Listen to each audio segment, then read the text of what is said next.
ഈ സിനിമ പറയുന്നത് നല്ല ഒരു നമുക്ക് നിലവിൽ പ്രസന്റ് കണ്ടീഷനിൽ സമൂഹത്തിന് ആവശ്യമായ വലിയൊരു സന്ദേശം മീൻസ് ഫാമിലി ഫീൽ ഗുഡാണ്.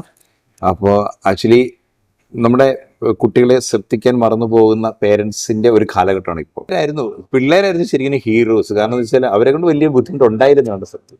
എന്തോ അവരെ പഠിപ്പിച്ചെടുക്കേണ്ടി വന്നിട്ടില്ല, സ്ക്രിപ്റ്റ് പോലും കൊടുത്തിട്ടില്ല. സ്ക്രിപ്റ്റ് അന്നുള്ള സീൻസ് മാത്രം കറക്റ്റായിട്ട് കൊടുത്തുകൊണ്ട് എനിക്ക് കൂടുതലൊന്നും ഞാൻ എനിക്ക് എഴുതി വെച്ചിരിക്കുന്ന പോലെ എനിക്ക് മോഡുലേഷൻ ആയിരുന്നു അത്യാവശ്യം. അൺഎക്സ്പെക്റ്റഡ് ആയിട്ടാണ് അജിത് ചേട്ടൻ ഇതിനകത്തേക്ക് വരുന്നത്. കാരണം ഒരു ഇൻസിഡന്റ് ആയിട്ട് വേറൊരു ക്യാരക്ടറെ വെച്ച് ഇത് ചെയ്തു. ഫസ്റ്റ് ഷോട്ട് എടുക്കുമ്പോൾ തന്നെ ആ ക്യാരക്ടർ ഓൾറെഡി അതിൽ നിന്ന് വീക്കായി പോയി. വേറൊരു നടനെ വെച്ചിട്ട് ആ ക്യാരക്ടർ അതെ ചെയ്തു. ഫസ്റ്റ് ഷോട്ട് എടുക്കുന്ന സമയം തന്നെ അദ്ദേഹത്തിന് നമ്മൾ കൊടുത്ത സീൻസിൽ അദ്ദേഹത്തിന് ഫലിപ്പിക്കാൻ പറ്റിയില്ല. ഇല്ല, അജിത്തേട്ടന് ശരിക്കും മിംഗ്ലിങ് അജിത്തേട്ടന്റെ മോനുമായിട്ടുള്ള മാത്രമേ ഉള്ളൂ. വേറെ പിള്ളേരുമായിട്ടുള്ള സംസാരം പുള്ളിക്കാരൻ മറ്റുള്ള പിള്ളേരുമായിട്ട് ഇഷ്ടമേ ഇല്ല. അങ്ങനത്തെ ക്യാരക്ടറാണ്. നമ്മൾ 25 ദിവസം ഷെഡ്യൂളിട്ട് 23 ദിവസം കൊണ്ട് നമ്മൾ ഷൂട്ട് തീർത്തു. മറ്റുള്ള പ്രോസസ്സിംഗ് വർക്ക് ചെയ്ത് ഇതിപ്പം ഇന്ന് സെൻസറിങ് ഇന്നവർ കാണുകയാണ്. അപ്പോൾ ആര് അത്രയും വലിയ അത് ആസ് എ പ്രൊഡ്യൂസറാണ് ശരിക്കും നമ്മൾ ഏറ്റവും വലിയ ഹാപ്പിയായി.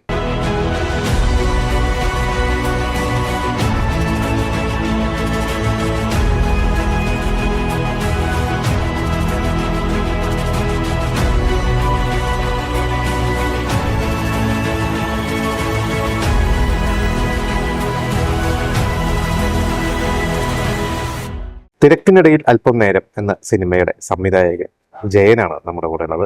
സർ, സ്വാഗതം. ഇപ്പോൾ പേരൊരു കൗതുകരമായിട്ടുള്ളൊരു പേരാണ് അല്ലെ, തിരക്കിനിടയിൽ അല്പം നേരം എന്ന് പറയുന്നത്. അപ്പോൾ എന്താണ് ഒരു സിനിമ പറയുന്നത്? കുറെ പുതുമുഖങ്ങളാണ് നമ്മൾ പോസ്റ്ററിൽ കാണാനുണ്ട്. അതെ തീർച്ചയായിട്ടും. അല്ല, മെസ്സേജാണ് ഉദ്ദേശിക്കുന്നത് അതോ വേറെ? അല്ല, ഒരു സിനിമ പറയുന്നത് എന്താണ്? ഈ സിനിമ പറയുന്നത് നല്ല ഒരു നമുക്ക് നിലവിൽ പ്രസന്റ് കണ്ടീഷനിൽ സമൂഹത്തിന് ആവശ്യമായ വലിയൊരു സന്ദേശം മീൻസ് ഫാമിലി ഫീൽ ഗുഡാണ്. അപ്പോൾ ആക്ച്വലി നമ്മുടെ കുട്ടികളെ ശ്രദ്ധിക്കാൻ മറന്നു പോകുന്ന പേരൻസിന്റെ ഒരു കാലഘട്ടമാണ് ഇപ്പോൾ. അപ്പോൾ എത്ര തിരക്കുണ്ടെങ്കിലും കുറച്ച് അതാണ് ആ ഒരു കുട്ടികൾക്ക് വേണ്ടി അല്പം സമയം കണ്ടെത്തുക, അവർക്ക് വേണ്ടി ചെലവഴിക്കാം. പ്രത്യേകിച്ച് വിദ്യാർത്ഥികളായ കുട്ടികളുടെ ഒപ്പം ടീനേജ് ഏജിലുള്ള കുട്ടികളുടെ ഒപ്പം ചെലവഴിക്കാൻ തയ്യാറുള്ള ഫ്രണ്ട്ലി ടോക്കിങ്ങിൽ അതിനുള്ളതാണ്. അപ്പൊ എങ്ങനെയാണ് ഞാൻ ചോദിച്ചാൽ, ഇപ്പൊ സാറ് ഇതിനു മുമ്പ് ആദ്യത്തെ സിനിമയാണ്. അപ്പോൾ എങ്ങനെയാണ് ഒരു സിനിമയിലേക്ക് എത്തിയത്? ഞാൻ ചോദിച്ചാൽ ഷോർട്ട് ഫിലിംസ് ഒക്കെ ചെയ്തിട്ടുണ്ടെന്ന് എനിക്കറിയാം.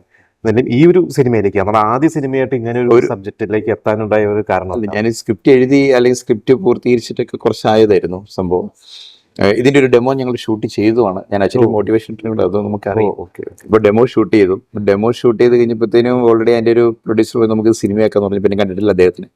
അത് അങ്ങ് പോയി. പിന്നെ നമ്മൾ വിട്ടു. അപ്പോൾ അത് സ്കൂളുകളിൽ പ്രദർശിപ്പിക്കാം എന്ന രീതിയിലേക്ക് മാറി ഇഷ്ടപ്പെട്ടപ്പോൾ പിന്നെ ലാസ്റ്റ് പുതിയ സംഭവ വികാസങ്ങളെല്ലാം കോർത്തിണക്കി വീണ്ടും സ്ക്രിപ്റ്റ് ഒന്ന് നവീകരിച്ച് എൻ്റെ ഒരു ഏറ്റവും ഇൻറ്റിമേറ്റ് നമ്മുടെ ഗുരുനാഥനായ ഒരു വ്യക്തി, അതിന് തുല്യമായ വ്യക്തിയുടെ കാര്യം പറഞ്ഞപ്പോൾ അദ്ദേഹം സഹായിക്കുന്നുണ്ട്. അങ്ങനെ ഇത് സിനിമയായിട്ട് വരികയാണ്. പിന്നെ സ്ക്രിപ്റ്റും എല്ലാം നമ്മൾ തന്നെ ആയതുകൊണ്ട്, രചനാ സംവിധാനം എല്ലാം കൂടെ ആയതുകൊണ്ട് എല്ലാം നമ്മൾ തന്നെ അതിന്റെ ഡെപ്ത് അറിയാവുന്നതുകൊണ്ട് നമ്മൾ ഡയറക്ഷൻ മിഷനിലേക്ക് ഇങ്ങോട്ട് മാറിയെന്ന് മാത്രം.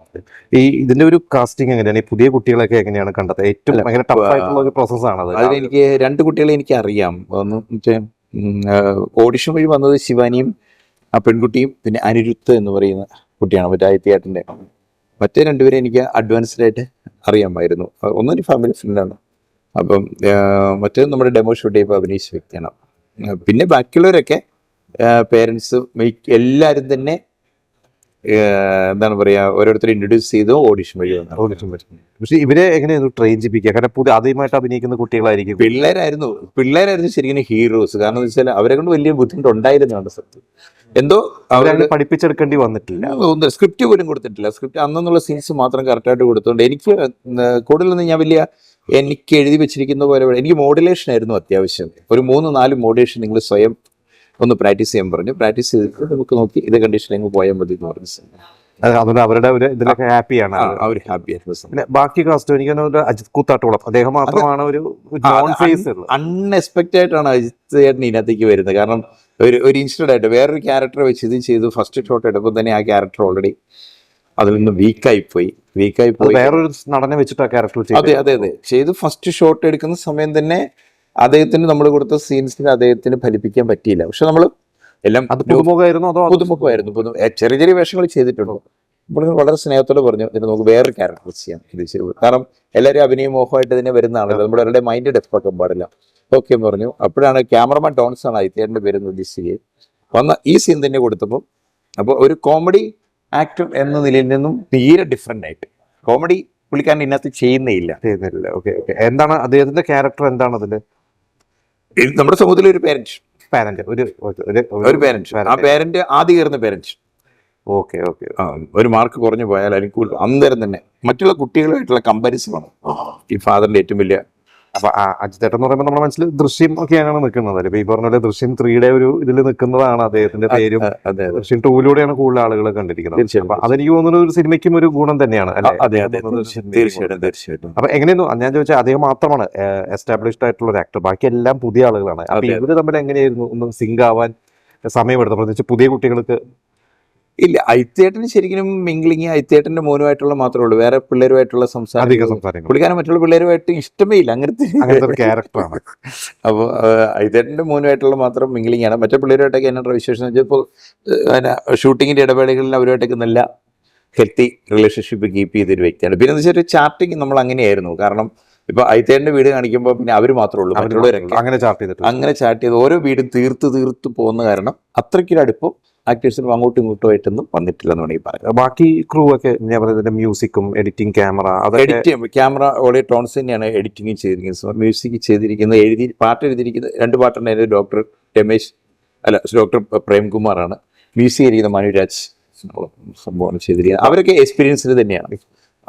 അവരൊക്കെ മുമ്പ് അറിയായിരുന്നു അതോ ഈ പ്രൊജക്ടിന്റെ ഭാഗമായി? അല്ല, ഞാനിപ്പോ ഒരൊറ്റ ഒരു വ്യക്തി, അതായത് ടോൺസ് ഒരുപാട് എക്സ്പീരിയൻസ് ആണ് ക്യാമറ സിനിമ ഫീൽഡിൽ ഒരുപാട് ബന്ധങ്ങളുണ്ട്. അപ്പോൾ ഓൾറെഡി നമ്മൾ ടോൺസിനെ മറ്റുള്ള ക്രൂ മെമ്പേഴ്സിനെ കംപ്ലീറ്റ് സെലക്ട് ചെയ്യാൻ വേണ്ടി ആ ടെൻഷൻ കുറച്ച് എനിക്കിപ്പം കണക്കും വേറെ എന്തെങ്കിലും ഉണ്ടെങ്കിൽ നമ്മൾ ചോദിച്ചാൽ മതി. അപ്പം കറക്റ്റായിട്ട് പുള്ളി എൻ്റെ ആ വളരെ സെൻസിറ്റീവായിട്ട് തന്നെ അത് ചെയ്തു. ഒരു എന്താ പറയുക, ഒരു ലൈസൺ അല്ലെങ്കിൽ ഒരു എന്താണ് പറയുക പ്രൊഡക്ഷൻ എന്ന രീതിയിലൊക്കെ തന്നെ പുള്ളി മാക്സിമം ഒരു ക്യാമറയിൽ ഉപരിയായിട്ട്. എവിടെയായിരുന്നു ലൊക്കേഷനൊക്കെ? എവിടെയായിരുന്നു? എല്ലാം എൻ്റെ വീടിൻ്റെ തന്നെ മൂവാറ്റുപുഴ, കലൂർക്കാട്, പിന്നെ നമ്മുടെ ഏലൂര് ഒരു ചിത്രീകരിച്ചു, പിന്നെ കടുത്തുരുത്തി. ഈ പറഞ്ഞ പോലെ ഒരു വലിയൊരു ബഡ്ജറ്റിലൊന്നും പോവാതെ നമ്മുടെ കയ്യിൽ തന്നെ ലൊക്കേഷൻ ഷിഫ്റ്റ് ഇല്ലായിരുന്നു തന്നെ പറയാം. സ്കൂളിലായിരുന്നു 37 സീൻസോളം സ്കൂളിൽ തന്നെയായിരുന്നു. നമ്മുടെ തുടർ സിനിമയിലെ കോടതിയെ കാണിച്ച ഐപ്പു മെമ്മോറിയൽ സ്കൂൾ ഷൂട്ട് ചെയ്ത്. അപ്പൊ ഏത് കാലാവസ്ഥയിൽ നമുക്ക് വേണമെങ്കിൽ സ്കൂൾ എടുക്കാം. നമുക്ക് കൺവീനിയൻസ് ആണ് ഷൂട്ടിന്. ഒറ്റ നിലയുള്ളൂ. അതേസമയം ലൈറ്റിങ് കാര്യങ്ങളൊക്കെ നമുക്ക് അറേഞ്ച് ചെയ്ത് പോകുന്ന രീതിയിലുള്ള ഒരു മെയിൻ്റെനൻസ് ഒക്കെ ഉണ്ട് അതിനകത്ത്. ഇപ്പോഴും ഷൂട്ട് എടുക്കാം. ലാലേട്ടൻ്റെ പടത്തിൻ്റെ സംഭവം ഷൂട്ട് നടക്കുന്നു. ആ സ്കൂൾ മാനേജ്മെന്റ് ഇതിന്റെ ഓരോ 2-3 ദിവസം ഷൂട്ട് കഴിഞ്ഞപ്പോഴത്തേനും പിന്നെ ടീച്ചേഴ്സ് നമ്മളൊപ്പം മിംഗ്ലിംഗ് ആയി. അവർ അതിനകത്ത് അഭിനയിക്കാൻ തയ്യാറായി, കുട്ടികളെ ഇതിനകത്ത് അഭിനയിപ്പിച്ചു. അപ്പം നമുക്കൊരു എക്സ്ട്രാ എന്താണ് പറയുക, ജൂനിയർ ആർട്ടിസ്റ്റ് പോലെ, അല്ലെങ്കിൽ അങ്ങനെ ഞാൻ പറയാൻ ആഗ്രഹിക്കുന്നില്ല, പക്ഷെ അങ്ങനെ അവരെ പോലെ നമുക്ക് ഇതിനകത്തേക്ക് കൊണ്ടുവരേണ്ട എല്ലാ ഒറിജിനൽ ആയിട്ടുള്ള ആൾക്കാരെ തന്നെ നമുക്ക് സ്കൂളിൽ നിന്ന് എല്ലാ എക്യുപ്മെന്റ്സ്, ആർട്ട് വർക്കൊക്കെ ഒരുപാട് ലാഭം കിട്ടും. ഒരു 1.5 കിലോമീറ്റർ ചുറ്റളവിലാണ് ഇതിനകത്ത് 4 വീടും സ്കൂളും ഒക്കെ ഇരിക്കുന്നത്. അങ്ങനെ ചെലവ് കുറച്ച് വളരെ ക്രിയേറ്റീവ്. അപ്പൊ ഹാപ്പിയാണ് അതിന്റെ ഒരു ഈ പറഞ്ഞ പോലെ വലിയ ബുദ്ധിമുട്ടൊന്നും ഇല്ലാതെ ഷൂട്ട് ചെയ്ത് കറക്റ്റ്. നമ്മൾ 25 ദിവസം ഷെഡ്യൂളിട്ട് 23 ദിവസം കൊണ്ട് നമ്മൾ ഷൂട്ട് തീർത്തു. മറ്റുള്ള പ്രോസസ്സിംഗ് വർക്ക് ചെയ്ത് ഇതിപ്പം ഇന്ന് സെൻസറിങ് ഇന്നവർ കാണുകയാണ്. അപ്പം അത്രയും വലിയ അത് ആസ് എ പ്രൊഡ്യൂസറാണ് ശരിക്കും നമ്മൾ ഏറ്റവും വലിയ ഹാപ്പിയായി. അപ്പൊ ഈ കുട്ടികളൊക്കെ ഒരു ഭാവിയിലെ ഒരു താരങ്ങളൊക്കെ മാറാൻ കഴിവുള്ള കുട്ടികളാണ് ട്രൈ ചെയ്യേണ്ടത്. ഇങ്ങോട്ട് ഒന്നും അവസരം അല്ലല്ലോ, ഇറങ്ങി കഴിയുമ്പോൾ അവസരം കിട്ടണം. ബാക്കി അവർ കൂടി ട്രൈ ചെയ്ത് കഴിഞ്ഞാൽ ഓക്കെ ആവും സംഭവം. അപ്പൊ എന്തായാലും സിനിമ എന്തായാലും തിയേറ്ററിൽ സ്വീകരിക്കട്ടെ.